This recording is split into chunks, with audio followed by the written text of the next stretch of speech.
Assalamualaikum warahmatullahi wabarakatuh. Hai, bertemu lagi dengan saya. Kali ini saya akan membahas mengenai instrumen dan komponen kebijakan fiskal. Nah, di sini ada 4 pembahasan yang saya akan bahas, yaitu ada instrumen kebijakan fiskal konvensional, yang dimana digunakan pemerintah untuk mengeluarkan penerimaan dan pengeluaran negara demi stabilitas ekonomi makro. Instrumen utama meliputi pajak, yang dimana pengutang yang dimana pengutang wajib kepada warga. Nah, yang dimana pajak yang dimana pengutang wajib kepada warga negara dan badan usaha untuk membiayai pengeluaran negara dan peminjam pemerintah, yaitu baik dari dalam negara maupun luar negeri, termaksud obligasi pemerintah, dan distribusi dan transfer untuk membantu kelompok masyarakat tertentu dan menstabilkan harga barang yang telah ditentukan. Nah, yang kedua ini instrumen kebijakan fiskal Islam.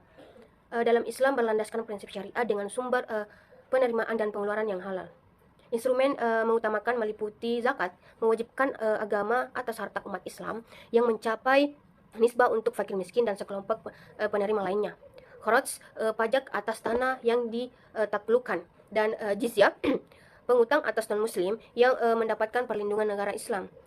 Adapun ganima atau harta rampasan perang.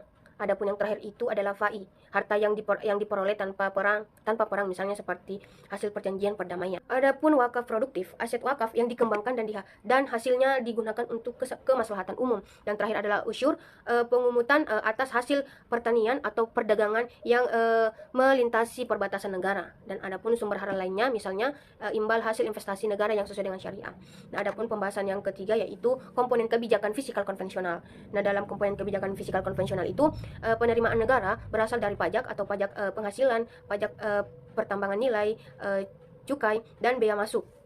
Dan non pajak seperti dividen dan non pajak seperti dividen BUN dan non pajak seperti dividen BUMN, laba usaha pemerintah, dan penjualan. Adapun pembahasan yang terakhir yaitu komponen kebijakan fiskal Islam, yang dimana komponen kebijakan Islam itu mencakup penerimaan negara bersumber dari zakat, kharaj, jizyah, ganimah, fai, wakaf, dan usyur, dan pendapatan sah lainnya.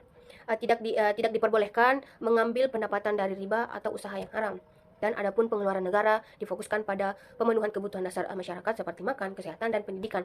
Adapun kesejahteraan umum dan pembangunan infrastruktur ekonomi produksi. Adapun pembiayaan pertanahan dan keamanan negara, penanggulangan kemiskinan, dan redistribusi kekayaan secara adil. Adapun struktur anggaran dalam Islam, anggaran defisit tidak didorong karena pembiayaan harus berasal dari sumber yang halal tanpa adanya riba dan utang yang hanya kondisi darurat dengan syarat bebas bunga. Nah, mungkin itu saja dari saya. See you next time video. Wassalam.